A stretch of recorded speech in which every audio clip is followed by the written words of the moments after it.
Nanalo na siya at nung nanalo siya, anong ginawa niya? Siya ang pinakaunang umatake kay President Rodrigo Duterte. Anong tawag sa ugaling ganito?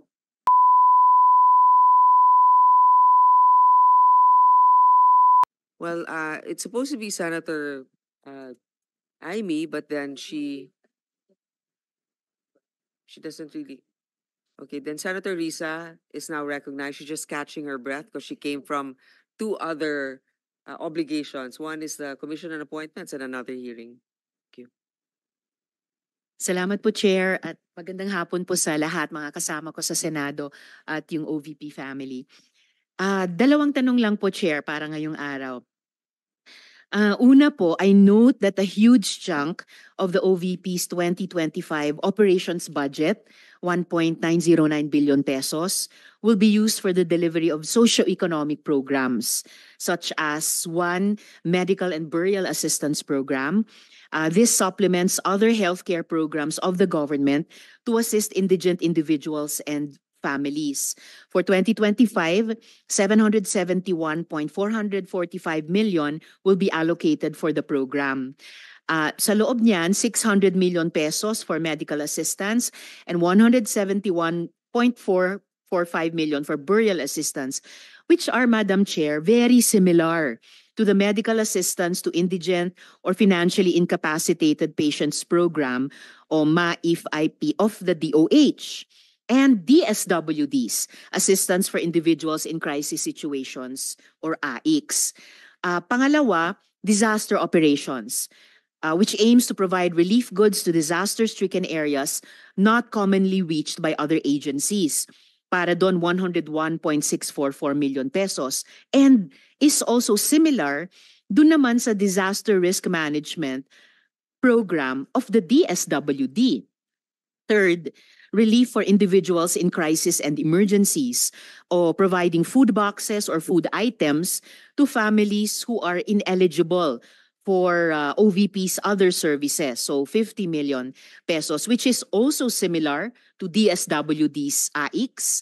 And last, Magnegosyo Taday, livelihood assistance for those with entrepreneurial skills, 150 million pesos, which is also similar to DOLES naman, Integrated Livelihood Program o DLIP. So, ang tanong ko po dito, Madam Chair, anong nag-lead sa OVP na mag-consider na i-launch yung ganitong programs? May ginawa bang studies para suportahan yung pagkakaroon ng ganitong programs na parallel naman sa katulad at existing programs ng iba't iba nating line agencies, Madam Chair? Yes, Madam Chair. Thank you. Noong ako po ay nangampanya, 3 lang po yung sinabi ko na plataforma. Una po, trabaho. Pangalawa po, edukasyon. At 3, mapayapang pamumuhay para sa ating mga mamamayan. Nung pumasok po kami sa Office of the Vice President, tiningnan po namin ang mga pinakamaraming requests ng ating mga kababayan. Una-una po, ang lagi po naming natatanggap na request ay medical and burial assistance. Pangalawa po ay financial assistance. Pangatlo, lagi silang humihingi ng tulong sa pagkain. At pang-apat, very recently sa tali ng mga requests, no? Yes, sa tali ng mga requests is yung educational assistance na sinasabi ng mga kababayan natin. Sinasabi namin lagi sa kanila, libre naman yung public schools. Ngayon ay libre na rin yung higher educational institutions. Pero sinasabi nila nahihirapan kasi sila sa plete, nahihirapan sila sa pabaon ng mga bata at sa pagkain ng mga bata. Kaya meron kaming bago, ito yung educational assistance. At ang panghuli naman, lagi naming natatanggap na request galing sa ating mga kababayan ay kapag sila ay naging biktima ng disaster, whether man-made or natural disasters. So sila po ay lumalapit sa Office of the Vice President. Totoo po, merong mga ibang local government units at ibang national government agencies na ganito po ang kanilang programa. Pero po, nung ako ay umupo as a Vice President, I took an oath And doon sa oath, I said that I will do justice to every man. So hindi po kami pwedeng humindi sa mga tao na humihingi ng tulong, lalong-lalo na ay kaparte ng gobyerno ang Office of the Vice President. Salamat, VP, Madam Chair. Sabi nga ng VP, Madam Chair, libre na yung public school, libre na rin yung higher education, bagamat ni-note nila na sinasabi ng mga nagre-request na nahihirapan pa rin sila sa ilang mga programs na nakalodge sa ilalim ng libreng edukasyon na iyan. Kaya nga kinonsider nilang mag-launch ng ganitong mga katulad na programs. Iko-consider ba ng VP na i-lodge na lang yung mga budgets nitong mga programa dun na lang sa mga line agencies natin, tapos mag-request na lang ang OVP ng allocation para in sync sa priorities ng executive department sa halip na magkaroon pa ng hiwalay pero magkatulad naman na programa, Madam Chair? Madam Chair, we only submit the budget and we leave it to the discretion of all the members of Congress to decide on the budget. We can only propose a budget for the Office of the Vice President. Pero magbibigay po ako ng halimbawa kung ganun po ang gagawin natin. Tulad po ng AIX ng DSWD. Kapag meron po kaming nire-refer o binibigyan ng endorsement ng AIC sa DSWD, kadalasan po nasagot sa amin ay hindi pwede dahil galing yan sa Office of the Vice President at kalaban yan. Minsan po, totoo yan na pupolitika ang assistance para sa ating mga kababayan. Kaya po, uulitin ko, ang mga tao naman kasi hindi sila tumitingin sa politika. Tumitingin lang sila na itong opisina na ito ay opisina ng gobyerno at pwede kaming humingi ng tulong doon. And so I go back to the oath that I shall do justice to every man at kaya po kami nandito at kaya po kami merong mga ganito na mga projects sa Office of the Vice President. Salamat VP, Madam Chair. Wini-welcome ko yung sinabi nila na the VP would leave it to the discretion of the members of Congress.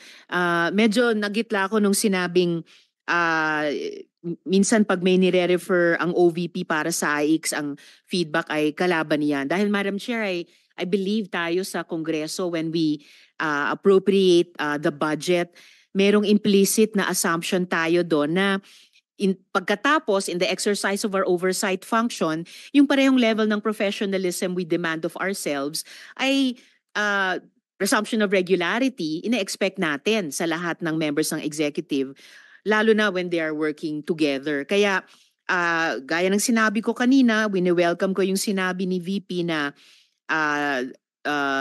they would leave it to the discretion of the members of Congress, and tayo naman ay hindi tayo bibitaw sa mahigpit nating pag-ensure na these programs be implemented by the appropriate agencies o kahit in collaboration with each other na naaayon talaga sa tamang standards above partisan politics.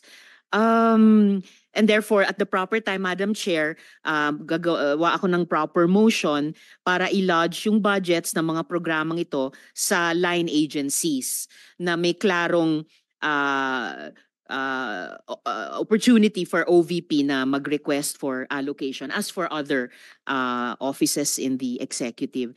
Yung huling tanong ko sa ngayon, Madam Chair, for 2025, one of the OVP's programs, Pagbabago Campaign, 1 Million Learners and Trees, involves the provision of bags to 1 million learners in remote communities while initiating tree planting activities. This gets an appropriation of 100 million pesos. Part of this campaign is an allocation of 10 million pesos for the distribution of Isang Kaibigan books, a children's book authored by the VP. Pwede po bang sabihin ni VP sa atin more tungkol sa librong ito? Chair, let me make a rebuttal and another example of politicizing the budget of the government.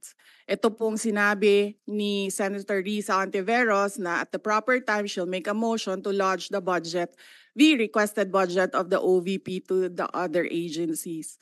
Let me just quote Senator Risa during the Akbayan Congress. Alam ko po na ang daming kalat ni Duterte na hirap tayong linisin. Ang kadiliman noong panahon niya ay talaga namang nanuot sa ating lipunan para mansa na napakahirap tanggalin. At habang ang anak niya ay may kapangyarihan pa, hindi magiging madali ang ating laban. While VP Sara is in power, the threat of a full-blown Duterte comeback is still a very real and present danger. For one, they are supported by one major superpower, China. So that is an example of politicizing the budget of the government. May we request, Madam Chair, that Senator Risa Ontiveros repeat the last question. I will certainly, if you request, Madam Chair, repeat my question dahil walang kinalaman sa kasasabi lang ng VP ngayon. Alam nating lahat na miyembro ng iba't ibang partido, yung speeches natin sa ating mga kamiyembro sa mga party congresses ay hiwalay na event dito sa budget debates. So I really take exception dun sa sinabi ni VP na rebuttal iyan dahil halimbawa ito sa politicizing. In fact, wala akong tinanong tungkol sa China o kahit sino pa mang ibang bansa dito sa budget hearing na to. I am asking about yung national budget na ipapasa natin sa Kongreso para sa bansang Pilipinas sa taong 2025.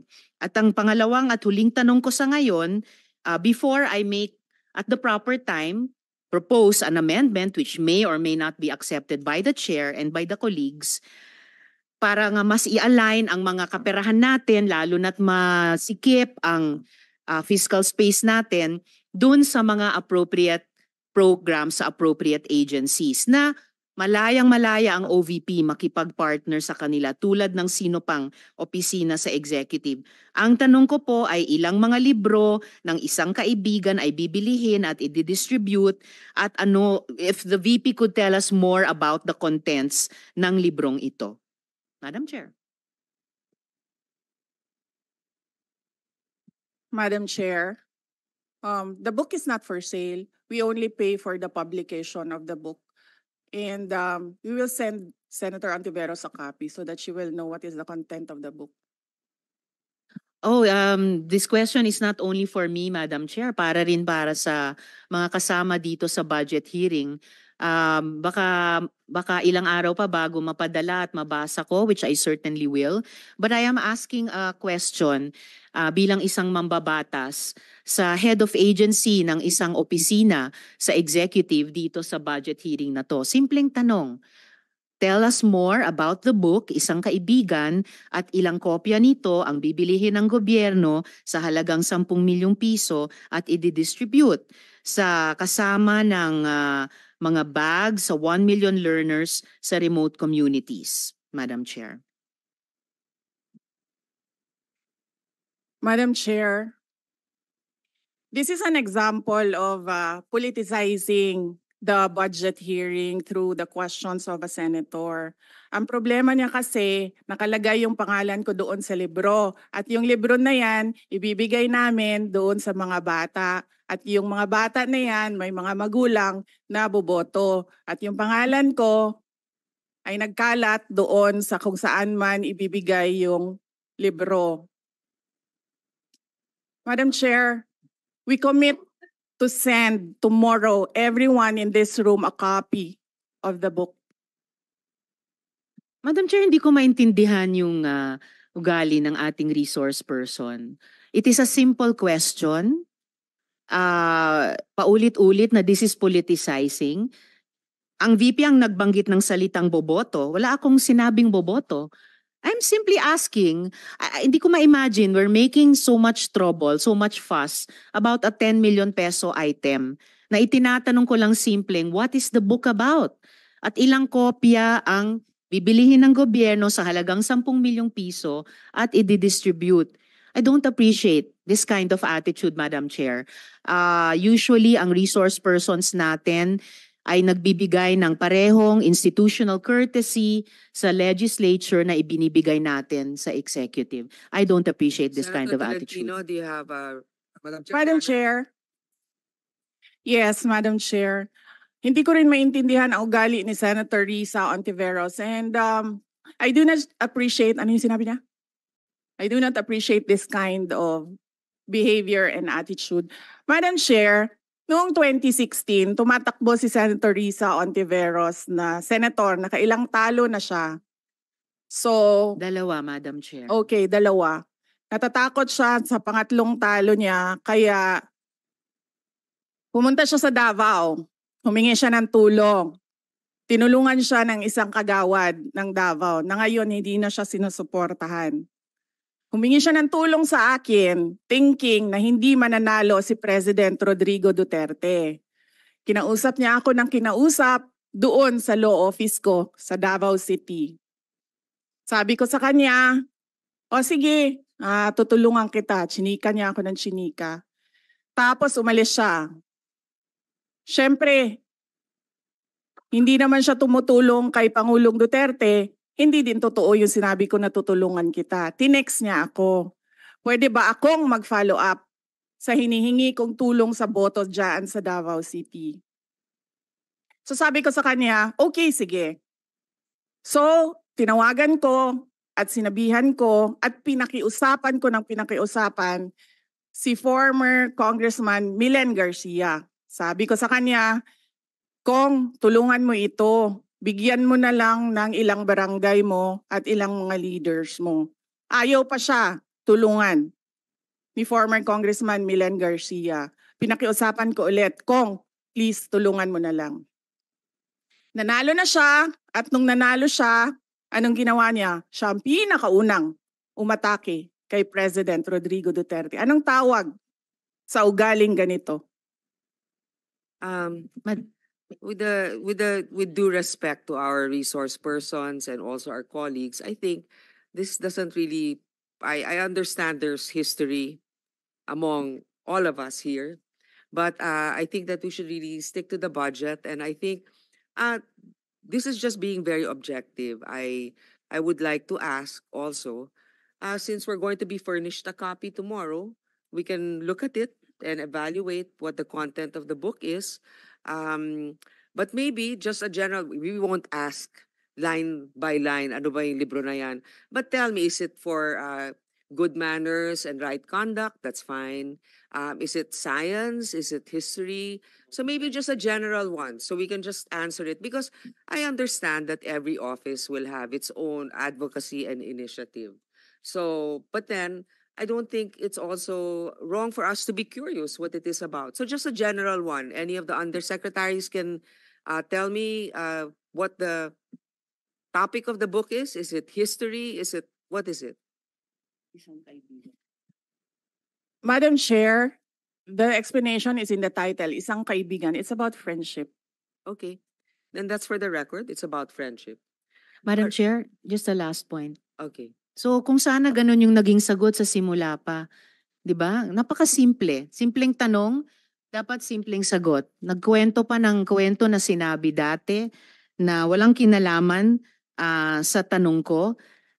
Just for the record, as a last point, Madam Chair, this is public funds and we're making inquiries about them. Budget hearing po ito. Hindi po lahat about you. Pera po ito ng taong bayan. Okay. For the record, I Madam think that Chair. it's Thank not you, yet Madam Chair. personal, but I Yes. understand the emotion is high